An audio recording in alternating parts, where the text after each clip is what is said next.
Plantcast, o primeiro podcast sobre fisiologia e nutrição de plantas. Olá, pessoal! Estamos começando aqui mais um Plantcast, o primeiro podcast de fisiologia e nutrição de plantas da ICL. E hoje estou aqui com o Jefferson Ferreira. Tudo bem, Jefferson? Aqui tudo ótimo, Zé. E também com o Guilherme Amaral. Tudo bem, Guilherme? Tudo bem com vocês aí? Por aqui tudo bem, Guilherme e Jefferson. Hoje nós vamos falar de um assunto muito interessante, pessoal. Nós vamos falar de uso de drones na agricultura. E para isso nós estamos aqui com um convidado muito especial, que é o professor Ednei Vitória. Tudo bem? Tudo ótimo por aqui.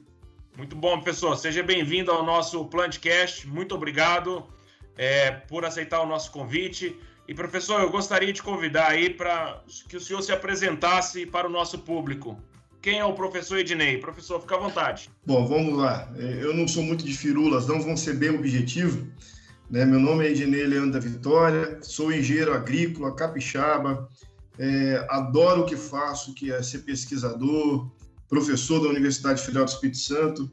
Minha formação, como eu disse, na graduação foi engenharia agrícola, com mestrado e doutorado também em engenharia agrícola, na área de concentração de mecanização, e nos últimos 10, 12 anos tenho trabalhado afinco, com a tecnologia de aplicação de defensivos agrícolas, principalmente aqui no Espírito Santo, sul da Bahia e leste de Minas Gerais.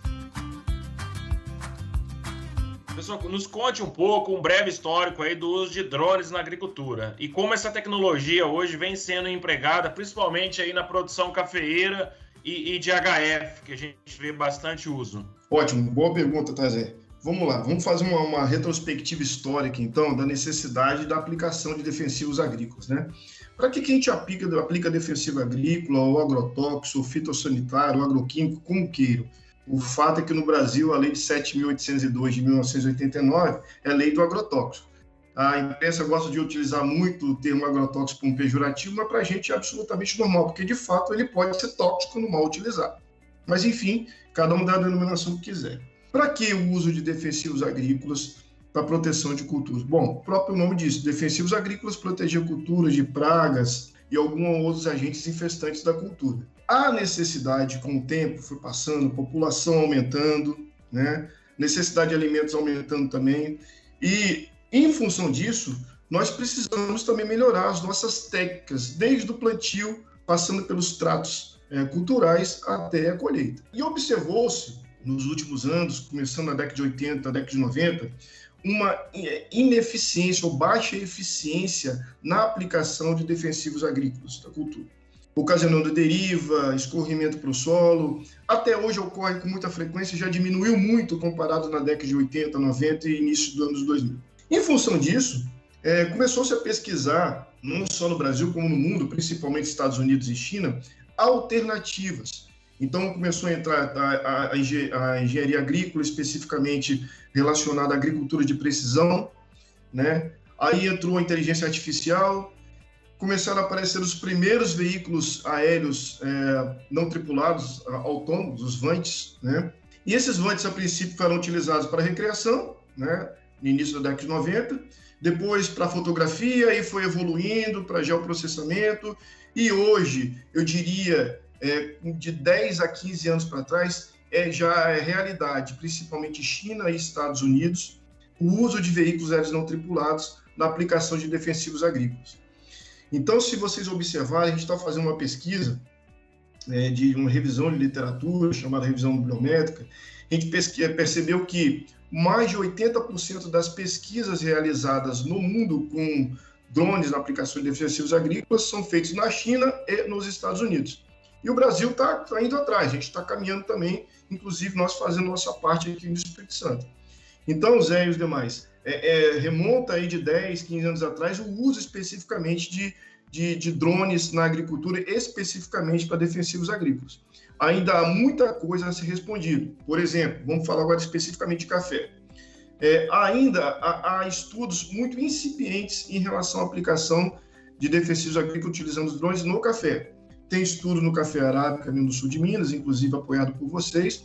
E nós temos planejamento, que eu vou falar um pouco mais detalhado mais para frente, né, já temos algumas coisas feitas aqui no Espírito Santo, mas assim, eu diria que foram pesquisas observacionais, né? A gente fez 2 realmente experimentais, com planejamento estatístico e tudo mais, que estão em vias de publicação, mas eu vou deixar para o final falar um pouquinho mais detalhado, porque esse particularmente, esse projeto vai ser que eu vou comentar, a grande menina dos olhos aí deste ano para mim, e espero que com a parceria da ICL também.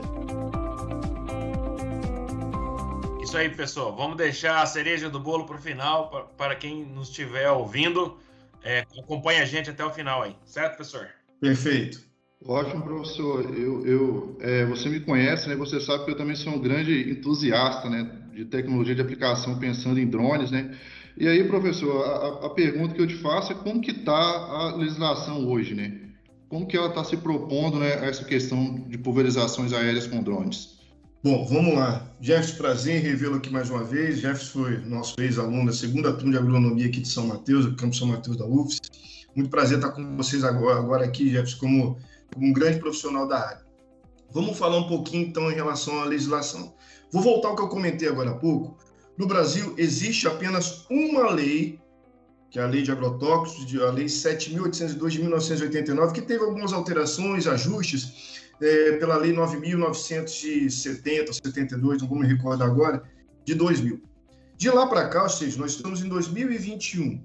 Então, há 21 anos, praticamente não houve grandes alterações em relação à legislação de aplicação de agrotóxicos no Brasil. Existe a lei, só que ainda não teve adequações. E vale ressaltar que a lei de agrotóxicos no Brasil é uma das melhores e mais detalhadas do mundo. Bom, onde eu quero chegar com isso? Quando começou-se a fazer a aplicação de drones, ninguém imaginou, principalmente aqueles que não acreditavam, que isso fosse expandir tanto, como está expandindo nesse momento. E quando começou-se a observar um problema, passava, por exemplo, aqui na região do Espírito Santo, Nova Venécia, principalmente um grande produtor de café conilon, começou-se as aplicações, e lá já é proibido a aplicação por aviação agrícola, utilizar avião em Nova Venécia, no município de Nova Venécia, Boa Esperança, foi proibido, né? Enquadrou-se o drone como a aviação agrícola. Bom, a única coisa que tem em comum entre avião e drone é que eles voam. Ponto. Só isso, né? E depois a gente vai detalhar um pouquinho mais essa diferença, a gente tem um momento específico para isso. Então, viu-se a necessidade, nós aqui do Espírito Santo, junto com a Secretaria de Agricultura, um grupo de profissionais autônomos, a gente começou a entrar em contato com a Superintendência do Ministério da Agricultura, como é que vai ficar essa situação? Eu não podia nem fazer pesquisa, na verdade, eu recebi, por exemplo, notificação do promotor de Nova Venécia proibindo que eu fizesse pulverização com água, porque eu estava fazendo experimento em Nova Venécia. Pois bem, o Ministério da Agricultura, então, depois dessa motivação feita em 2019, tá, Jeff? 2019, maio de 2019, o ano passado, emitiu no Diário Oficial, portaria número 112, de 8 de julho de 2020. Qual o objetivo dessa portaria? Submete à consulta pública a proposta de instrução normativa para a regulamentação do uso de aeronaves remotamente pilotadas em atividades agropecuárias. Aí envolve aplicação de defensivos agrícolas, fertilizantes, sementes, enfim, né? Qual o objetivo disso? O Ministério ele emitiu essa normativa, só que ela era consultiva. Ela foi, então, encaminhada para as delegacias do Ministério da Agricultura de cada estado, com a função de convidar agentes para debater essas normativas e modificar alguma coisa ou outra. Bom, no Espírito Santo, Jefferson, no dia 12, eu estou com a tela aberta do convite aqui, dia 12 de agosto de 2020, nós fizemos um meeting com a presença do secretário de Agricultura, Dr. Paulo Foleto, do superintendente da Agricultura do Espírito Santo, do Dr. Aureliano Nogueira, com as secretarias, o Ministério Público foi convidado para participar, pesquisadores, autônomos, produtores rurais, a sala estava cheia. Nós discutimos durante 2 horas, fizemos essa instrução normativa, quer dizer, alteramos, na verdade, mandamos sugestões dessa instrução normativa e enviamos para o Ministério da Agricultura. E até hoje, absolutamente nada. Não temos resposta. Aí, na semana passada, um colega do Incapé, hoje diretor do Incapé, me manda o link, Ednei, olha só, o IMA de Minas Gerais está querendo proibir o uso de drones. Não sei se vocês ouviram isso, está sendo no Globo Rural, uso de drones, né, alegando que não tem uma normativa para isso. A normativa existe, só que está parada no Ministério da Agricultura, inclusive é uma motivação que eu estou fazendo para o Incapé, uma carta, um ofício, que a gente tem que retomar essa discussão.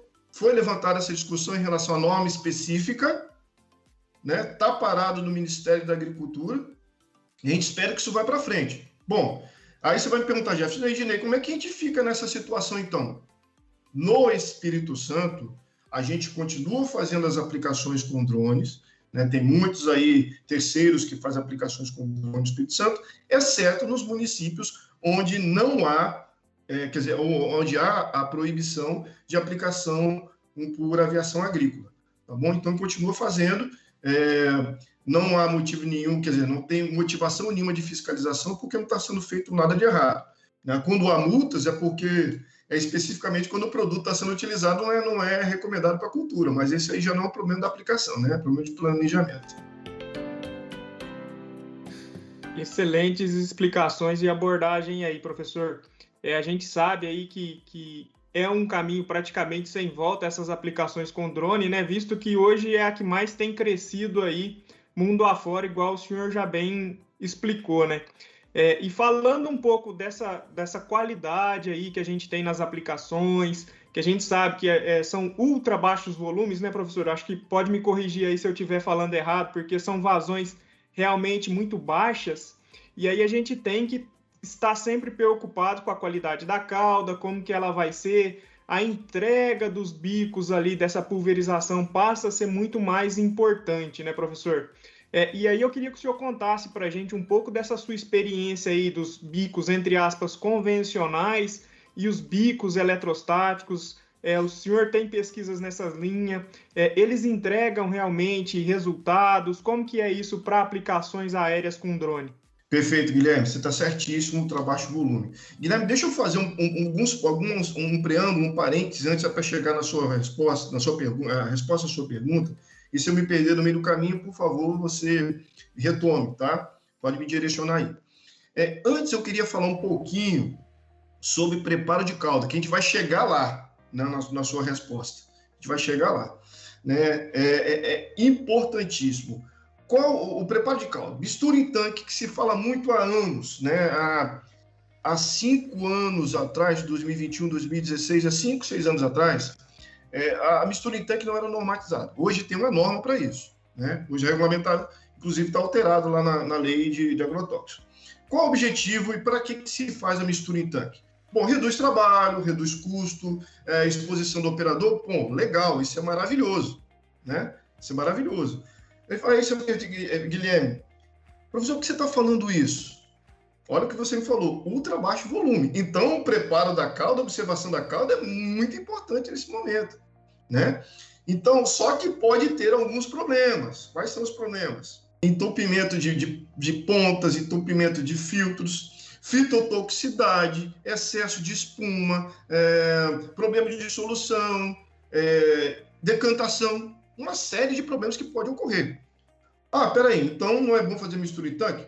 Bom, já falei dos benefícios. Bom, é bom. Só que existem algumas regras relativamente simples para isso. Relativamente simples, né? Na prática, o que acontece? Pode acontecer incompatibilidade física e química, né? As físicas, precipitação, floculação, separação, que eu não vou entrar em detalhes, mas pode existir. Como é que a gente faz para evitar isso? O clássico teste de garrafa, que pouquíssimos fazem. E, Guilherme, baixo volume e ultra baixo volume é essencial que se faça. É essencial que se faça, porque a gente vai ter produtos ali com mistura de produtos com densidades diferentes, com viscosidade diferente, enfim. Aí, tem algo que é básico para nós, estamos falando aqui entre nós aqui, mas para a pessoa que vai estar ouvindo esse podcast, vai ser importante, pelo menos, relembrar. Existe uma sequência, inclusive normatizada pela Andef, né, testada pela Andef, de mistura em tanque, né? Inclusive, o ideal que se faça de forma separada. Então, a sequência é água, sempre com agitação, né? Aí você coloca os adjuvantes, os condicionadores, surfactantes, emulsificantes. Depois vai colocar os produtos que são altamente solúveis, né? Sólidos, enfim. Depois você vai colocar os líquidos concentrados, depois vem os adubos, os fertilizantes e, por último, os produtos oleosos. Existe essa sequência. Lembrando que no meio disso tudo aí tem verificação de qualidade da água, né? pH, dureza da água. Existem as fitinhas vendendo por aí de pH, mas com pouco comprado. Já fiz a pesquisa aqui no Espírito Santo, compra-se pouco. O pessoal não se preocupa com isso, não, né? Por que isso é importante, Guilherme e os ouvintes aí? Para evitar antagonismo. O que é o antagonismo?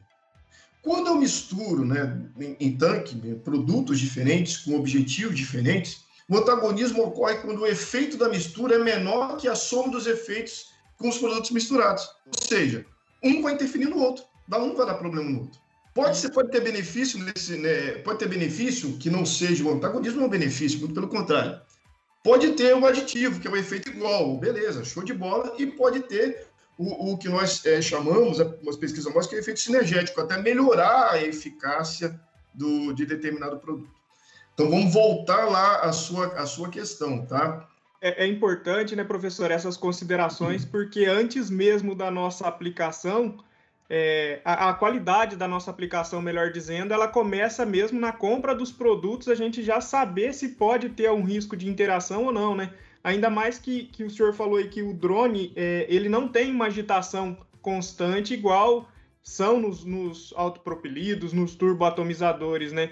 Então, essa agitação, essa pré-agitação antes de colocar no reservatório do drone, passa a ser ainda mais importante, e esses efeitos, eles são muito maiores numa aplicação de drone do que nesses outros equipamentos que a gente tem, né? O senhor, por favor, me corrija aí se eu entendi errado.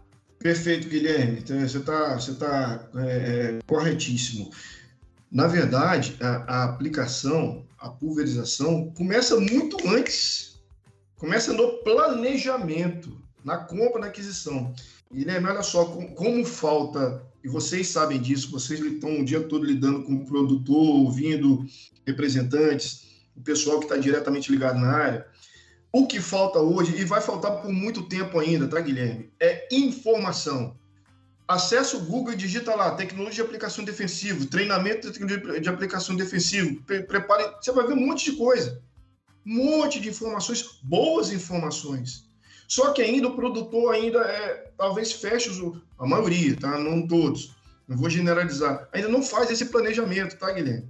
Eu costumo comparar isso no caso da dengue. Aqui no Espírito Santo é um problema. A dengue, acho que no Brasil todo. O que se fala praticamente todo o início do ano, exceto esses 2 últimos anos, que a Covid dominou tudo. Todo ano aquela campanha de conscientização que todo mundo já sabe que tem que fazer, evitar água acumulada, tirar, todo mundo. Mas se eu fico um ano sem falar, o problema da dengue sobe de novo. Onde eu quero chegar com isso? Treinamento, treinamento, treinamento, treinamento. O produtor o tempo todo ele tem que ouvir como é que se faz regulagem, como é que se faz calibração, qual é a seleção de pontos, qual é a importância da limpeza, o tempo todo, tá, Guilherme? Não tem jeito. Enquanto a gente não tiver uma mudança na sucessão rural aí de alguns produtores, que já acontece, né? Os bem informados já fazem isso, a gente vai ter que ficar falando dessas coisas o tempo todo. Então, vamos voltar lá. Você está certinho na sua observação, né? A questão do preparo em cauda, especificamente para drones, ela tem que ser muito bem observada, porque a concentração é alta e a agitação é baixa. Tem agitação pelo próprio voo, né? O voo vai acabar agitando alguma coisa, mas esse voo ainda não essa agitação ainda não é, digamos assim, o suficiente para uma boa mistura do tanque. Agora, vamos à sua pergunta inicial. Se eu me perder na resposta, por favor, me corrija. Pontas de pulverização e ponta de pulverização convencional e eletrostática. Você pergunta qual é a eficácia disso aí. Vamos lá, vamos para o princípio da física básico, tá, Guilherme? Veja bem, se eu tenho, né, um polo positivo e polo negativo, uma molécula positiva e negativa. Como a gente já sabe, positivo atrai negativo, né, um atrai o outro. Só que existe, Guilherme, uma distância mínima para que isso aconteça. Então vamos pensar o seguinte, vamos pensar no drone. Drone voando a 3, às vezes 4 metros, até alguns outros até mais. Vamos botar 3 metros, que é mais ou menos a altura padrão aí, no caso do nosso café aqui, 3 metros. Eu vou lançar uma gota, eletrificada, significa que eu retirei a carga positiva, ela só está com carga negativa. O que vai acontecer, Guilherme? Se tem qualquer um alvo que tenha carga positiva, ela vai ser atraída, perfeito? Só que a gente tem que lembrar que o ar também tem carga positiva e negativa. Então, quanto maior a altura de lançamento ou distância de lançamento, menos eficaz a questão eletrostática. Agora você me fala o seguinte, Ednei, no caso do pulverizador costal eletrostático, em que eu aplico ali a meio metro, 1 metro, legal. A gente, inclusive, tem trabalho de dissertação e artigos publicados mostrando a aplicação de tomate, que tanto na parte abaxial como na parte adaxial, eu tenho uma distribuição de gotas melhor que uma pulverização convencional. Por quê? Eu estava aplicando a meio metro do alvo. Então, assim, não me venha dizer, não tem, você pode procurar, não tem comprovação científica de que gotas eletrificadas lançadas de forma aérea, avião, que são gotas médias a grossas, ali, cara, você não vai ter eletrificação nenhuma, você não perdeu nada.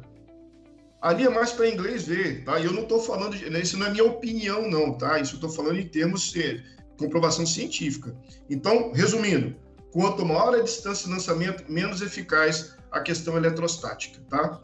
Ô, professor, então, só para ficar claro, o senhor está dizendo que a aplicação eletrostática, então, não tem... ela é semelhante à convencional, é isso? Aplicação eletrostática. Exatamente. Veja bem, ela, digamos que a eficácia dela é inversamente proporcional à distância de aplicação. Quanto maior a distância, menos eficaz. Não é por questões óbvias. O ar, que é o meio que ela vai passar, também é eletrificado, então vai perder muita carga ali. Eu não estou dizendo que ela não funciona. Em condições de distância de aplicação, ela não tem aplicação óbvia, não tem, comprovada.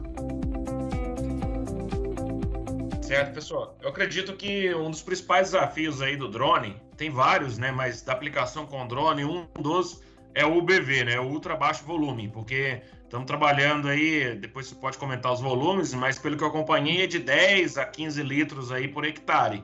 Não é isso, professor? É isso aí. E, então isso é um desafio, como você já comentou, a mistura de calda, vários fungicidas, inseticidas, e fazer com que aquela gota ali consiga atingir o alvo, né, de forma eficiente, atingir o alvo. Para isso, eu vejo que, até você já comentou um pouco, mas eu gostaria que ressaltasse um pouco mais o papel do adjuvante, professor. Como o adjuvante vai ser o grande aliado nesse sentido e quais características ele precisa ter, pensando especificamente aí na aplicação de drone? Zé, excelente pergunta. Adjuvante, no nosso caso especificamente do nosso assunto de drone, essencial. Bom, já que é um podcast onde que muitas pessoas vão ouvir e tem, às vezes, um interesse pelas questões básicas, vamos tentar permear um pouquinho. O que são os adjuvantes, né? O que é um adjuvante? O adjuvante é um composto, geralmente um composto químico que não tem propriedade fitossanitária nenhuma.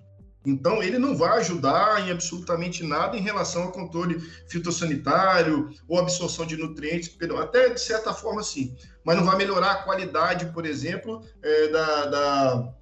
diretamente do crescimento de uma planta ou do fruto. Não é isso. O objetivo do adjuvante, que geralmente é adicionado à água, é ressaltar alguma característica física ou química e que seria interessante ali na aplicação do produto fitossanitário, né? Então, a gente tem vários tipos de adjuvante vendidos aí, uns que já vêm junto do produto, né, já são internos do produto, né, que a gente compra, e uns que a gente pode colocar, né, para melhorar essas características. Existem vários tipos de adjuvante, aqueles que alteram a tensão superficial, tem os adjuvantes especiais como espalhante adesivos, anti-espumante, anti-evaporante, redutor de deriva, e por aí vai.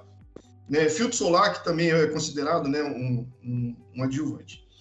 Destes todos são muito bons, importantes e são comprovados, né, cientificamente por experimentos a importância do adjuvante para melhorar a qualidade das aplicações. Quando a gente fala em ultra baixo volume, algumas características devem ser observadas, devem ser ressaltadas. Qual a vantagem desse ultra baixo volume? Fácil de manusear, de transportar, requer pouca agitação, não é abrasivo e tudo mais. No entanto, quando a gente fala da pulverização via drone, uma característica muito importante, que é na verdade, aplicação aérea, não falando de drone, é uma aplicação aérea, que é a redução da deriva. Então, um adjuvante redutor de deriva, com algum composto espessante, ele torna a cauda mais viscosa, né? Diminuindo, então, a formação de gotículas muito pequenas, mais propensas à deriva. Então, ele é muito importante.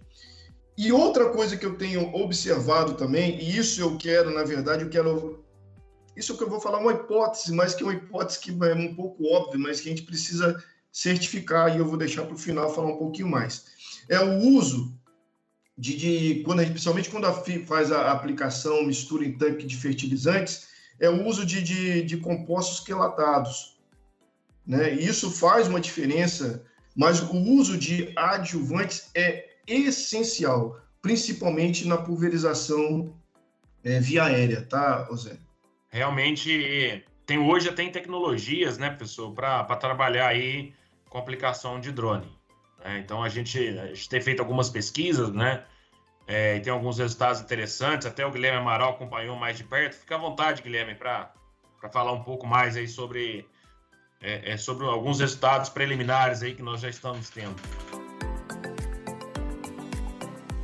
A gente tem acompanhado aí bastante trabalho aqui com a aplicação drone na cultura do café também, né? Então, essa composição da cauda, essa mistura, ela se passa e se demonstra cada vez mais importante, exatamente pela falta de agitação, qualidade da água, que o senhor bem disse aí que os produtores realmente não têm utilizado. Mas a gente sabe também que é uma tecnologia promissora, que o uso vai aumentar, principalmente aqui nas nossas regiões montanhosas do sul de Minas, aí, zona cafeeira, aí, qual está o Espírito Santo, zona da Mata de Minas e outras regiões tantas aí. E realmente a gente tem visto aí bastante resultado, muita coisa interessante no quesito nutrição mineral, né? Então a gente viu que produtos mais solúveis, com solubilidade mais alta, que preparam melhor essa cauda aí, tem um efeito bastante importante, interessante nessa nutrição de plantas. Então, inclusive chegando gotas até o bacheiro de uma planta de café adulta, né, que seria um desafio da aplicação aérea em zona montanhosa, principalmente aí quando a gente pensa num café adensado ou super adensado. E a gente viu que consegue chegar gotas lá embaixo. Então, que é um fato bem interessante, né, professor? E passando por isso, a gente precisa de produtos de alta solubilidade aí, do qual a gente está falando aqui de uma linha Kelos, por exemplo, que é 100% quelato. E aí, explique um pouco para a gente, professor, dessas fontes quelatizadas, que o senhor já começou a falar aí um pouco, a sua experiência aí com essas linhas de produtos quelatizados. Bom, Guilherme, excelente observação. A gente está falando de qualidade de pulverização, né? E é importante. Um dos desafios, e a pergunta que o pessoal me faz muito, né, quando a gente faz alguns experimentos, testes de campo na demonstração com drone, é o seguinte: professor, isso funciona? Tem penetração? Eu consigo atingir a parte mais baixa da planta do café, no nosso caso aqui, mais o Conilon. A gente vai fazer um experimento também com o arábica agora no mês de outubro, lá em Venda Nova no Imigrante, né? Chega, olha, isso é questão de regulagem, né? Questão de regulagem. Aí entra o adjuvante. Eu sei que a ICL tem, né? E já utilizamos, inclusive, a linha Helper, né? Que tem, de fato, eu vou falar, Guilherme acho que falou de questões experimentais, eu vou falar de questões observacionais. Eu observei que tem realmente uma diferença na qualidade de aplicação. Eu falo que eu observei porque eu mesmo realmente vi, coloquei etiqueta lá, mas não fiz um planejamento experimental do jeito que a gente vai fazer posteriormente, né? Mas a gente espera realmente constatar isso que você acabou de falar aí, tá, Guilherme? Então, falando um pouquinho da importância, né, dos quelatos, e é outra coisa que a gente já tem pesquisas mostrando isso, mas a gente quer comprovar, a gente quer trazer essas pesquisas para o nosso café Conilon e outras culturas também, né, em relação ao quelatado. Bom, o que é? O importante destacar que os fertilizantes foliares devem ser produtos quelatizados. Esse é o primeiro ponto, tá? Ponto. Tem que ser produto quelatizado para ter eficiência. Por quê?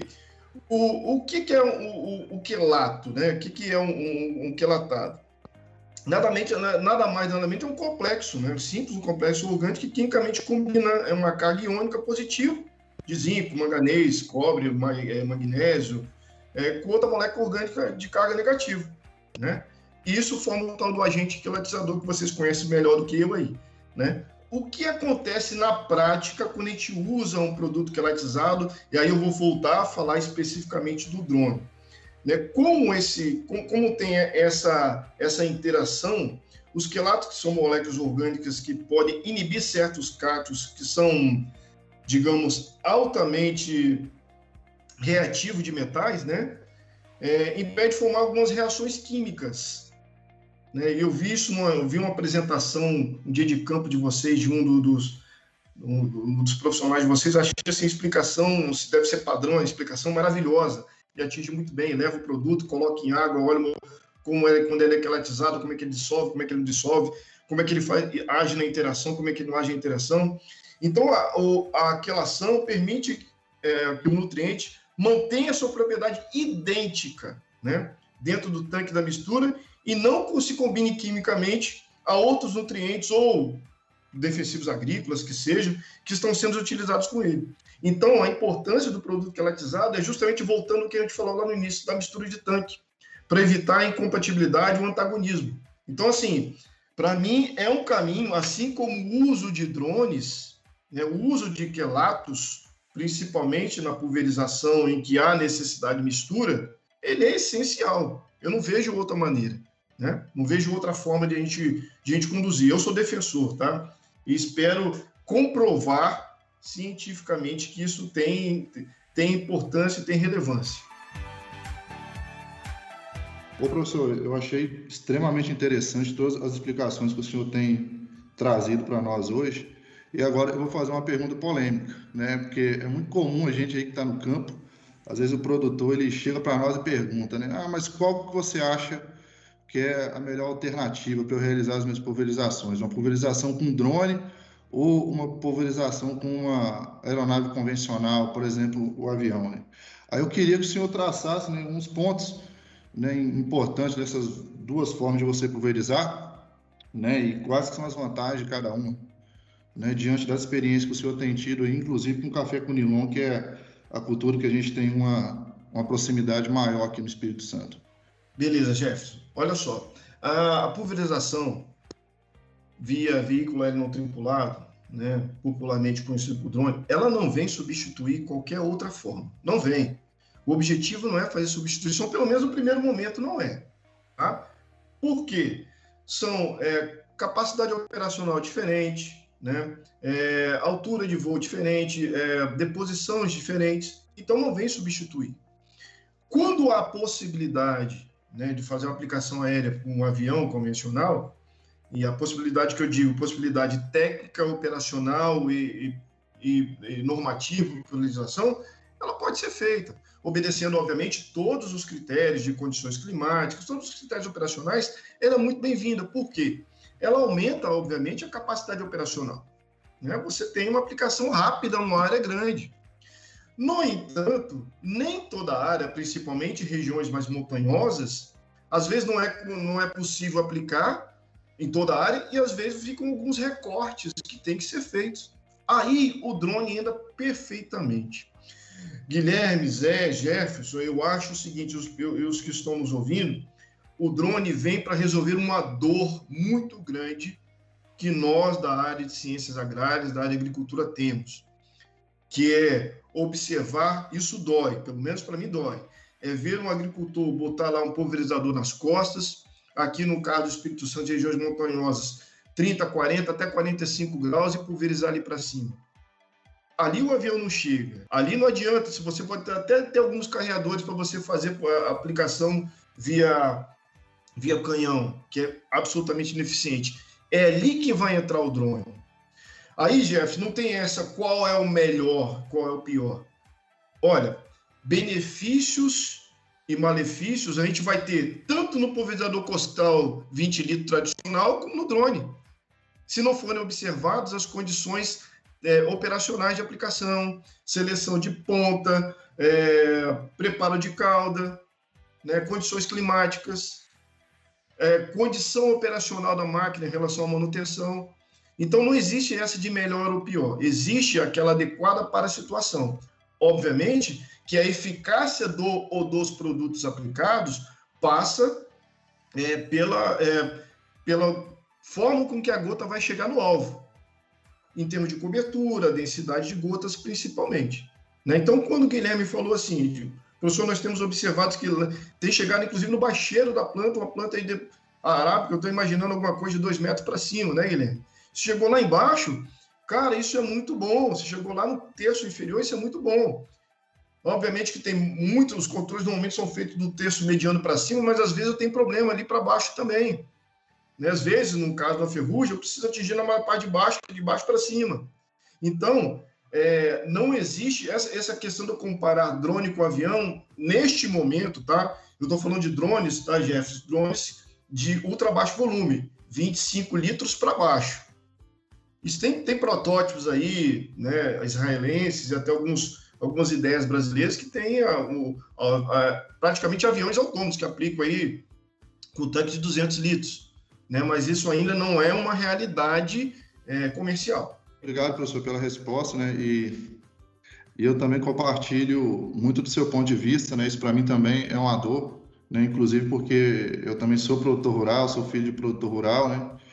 E eu acredito muito nos drones, né, principalmente em áreas onde o avião ele não consegue fazer uma pulverização, né?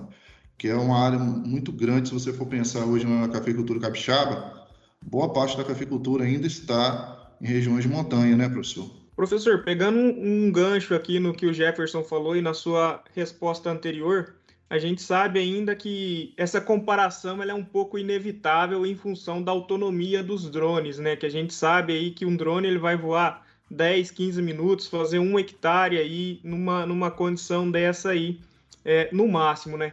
O que o senhor tem visto aí nessas questões aí de autonomia? Tem novos protótipos vindo nessa área? O senhor que é um estudioso, o senhor pode levar aí para os nossos ouvintes essas informações de esperança aí de melhorar a autonomia, de ter uma aplicação em áreas um pouco maiores do que as atuais? Boa pergunta, Guilherme. Como a gente falou, vocês comentaram, eu já me falo sempre isso, é um caminho sem volta a aplicação de defensivos agrícolas utilizando drones. Se é um caminho sem volta, o mercado, as empresas, as universidades, os estudos de pesquisa estão se movimentando e muito, tá? Quais são, digamos assim, vamos falar, onde está o problema hoje em relação ao drone? Autonomia, ainda determinação da qualidade da aplicação, principalmente em relação à penetração, né? Então isso tudo tem que ser investigado. Bom, em relação à autonomia, os drones iniciais, os primeiros drones, né, aqueles não iniciados, que não necessariamente para aplicação de defensivos agrícolas, utilizaram baterias. Como a gente tem outros recreativos, os de foto usam baterias. Essas baterias têm uma autonomia baixa, como você citou, de 10, 12 minutos. É uma bateria por hectare. Então, por exemplo, tem o que nós utilizamos aqui de um parceiro, um pulverizador da Jones, ele tem autonomia de 12 minutos por hectare, tá? Então, você tem que andar, o nosso parceiro anda com um banco de baterias, e cada bateria custa R$3.000. E a vida útil dela é baixíssima. Bom, isso é um problema. Por isso, você falou corretamente, é inevitável a comparação, mas não é justa, né? E como é que isso está sendo investigado? Hoje existe já modelos, inclusive uma empresa brasileira, modelos híbridos. O que é o modelo híbrido? O motor a gasolina, o motor de combustão interna. E junto com o motor de combustão interna você tem um alternador que, à medida que ele vai voando, ele vai carregando uma bateria. Então, você aumenta a autonomia. Tá? Então, a tendência de você pesquisar baterias com vida útil maior, motores híbridos, né? A tendência é que essa autonomia vai aumentar ao longo do tempo e isso é inevitável. Tá? Isso é inevitável. A gente vai ter, já temos alguns modelos que têm autonomia maior, principalmente aqueles motores de combustão interna a gasolina, né? Mas essa autonomia vai aumentar. Tá? Hoje, vou falar o caso do Espírito Santo. Hoje, a gente consegue fazer no máximo aí por dia 30 a 40 hectares de 4 horas da manhã, quando permite, até 10 horas, 11 horas da manhã. Né?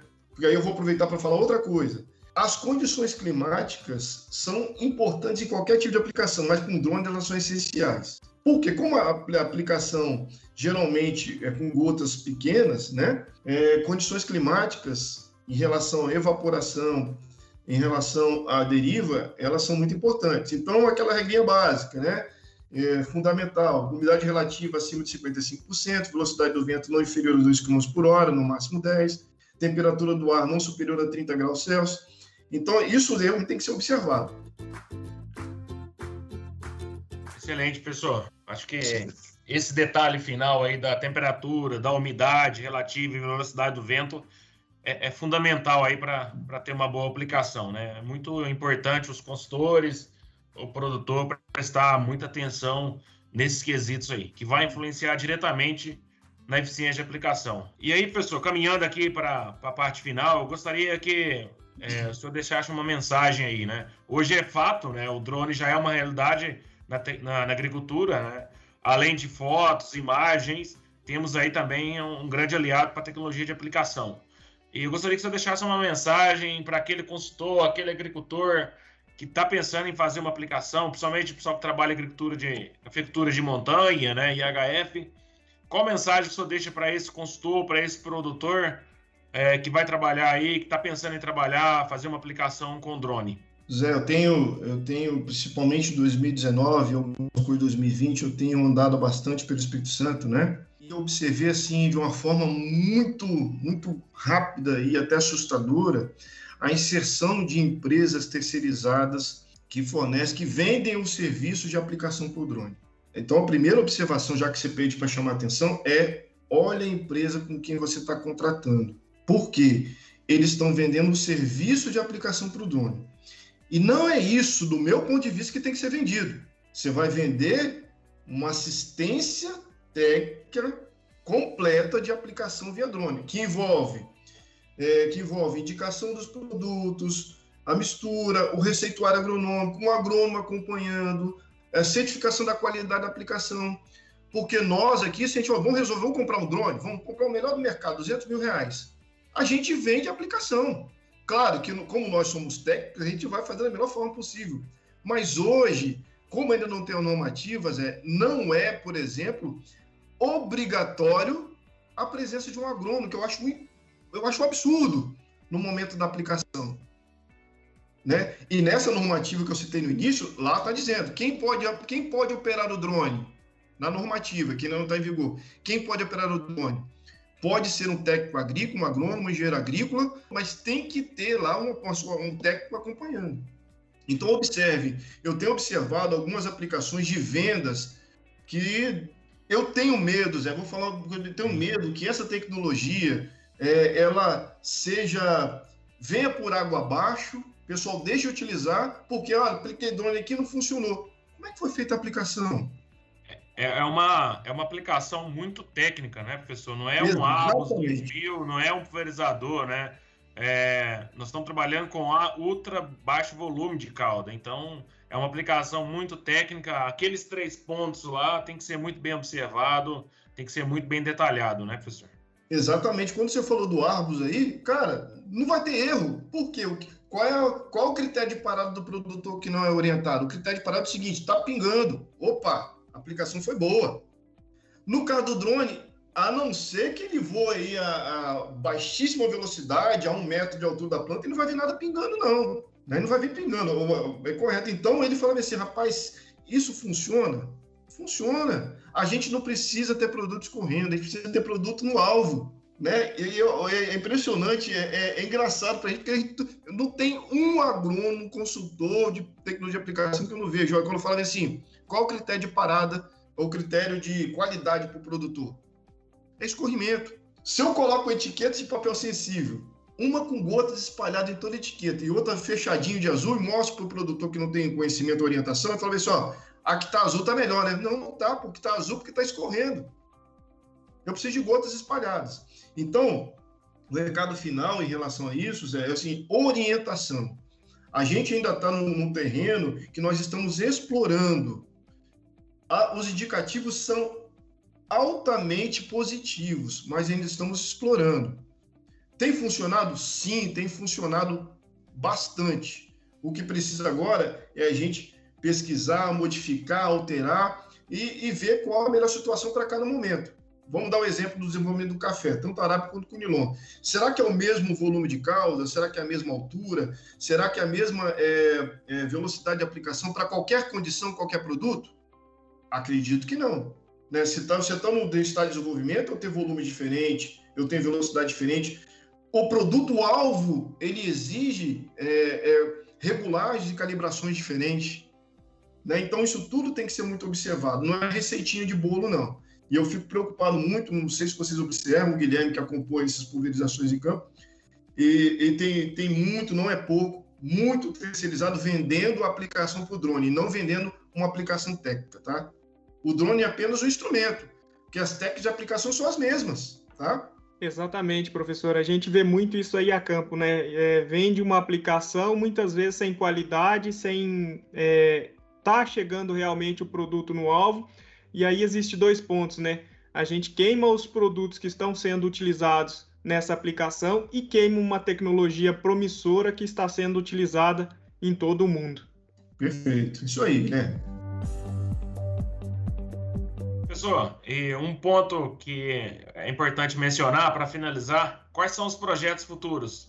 O que está vindo de bom por aí, professor? Mas aí é o que eu estava esperando desde o início para falar, Tazé. Eu queria falar logo na primeira fala, no primeiro momento. Eu aguardei para o final. O ano passado eu tive o prazer, já conheci o Jefferson, mas tive o prazer de conhecer vocês, né, Marcos? Infelizmente ainda de forma virtual, um dia a gente vai se ver aí, trocar um abraço, comer alguma coisa gostosa aí junto com o Guilherme. E formamos uma parceria junto com a ICL, né, que já vai agora finalizando a colheita do conilon no Espírito Santo. A gente vai fazer uma aplicação completa né, dos produtos né, da ICL, desde a fase pós-colheita até a fase de granação. Né, então, todo o portfólio de produtos indicado a ser aplicado por um produtor que é nosso parceiro, cabeça aberta, e o proprietário do drone. Então, olha só, ele é cafeicultor, ele é proprietário do drone, é um entusiasta da experimentação e topou a gente fazer isso aí com planejamento experimental, com algo que vai dar resposta, assim, para mim, principal, respostas que o produtor quer, né? E para a ICL, eu acredito que vai ser, assim, uma questão de mais vocês são muito preocupados com uma questão experimental, vocês estão o tempo todo mexendo com o experimento, trabalhando com o experimento, vai dar um embasamento assim, experimental, além do teórico, do funcionamento, da qualidade, relacionado à eficiência da aplicação por drone e a eficácia do produto. Né? Que isso não pode ser dissociado, não. A eficácia do produto tem que ser relacionado à eficiência. Mas como assim? Para aqueles que estão nos ouvindo que não entendem muita diferença entre eficiência e eficácia. É muito simples. Olha só, imagine 2 plantas, independente da cultura. Eu vou misturar o produto em 2 baldes. Um do balde eu vou pegar justamente, vou jogar em cima da planta. E o outro eu vou botar dentro no pulverizador e pulverizar gotículas. Os 2 vão funcionar no controle qualquer da planta, os 2 foram eficazes. Ou seja, controlando a praga. Quando eu joguei o balde todinho ali em cima da planta e quando eu pulverizei, os 2 foram eficazes. Mas um deles não foi eficiente, porque eu desperdicei.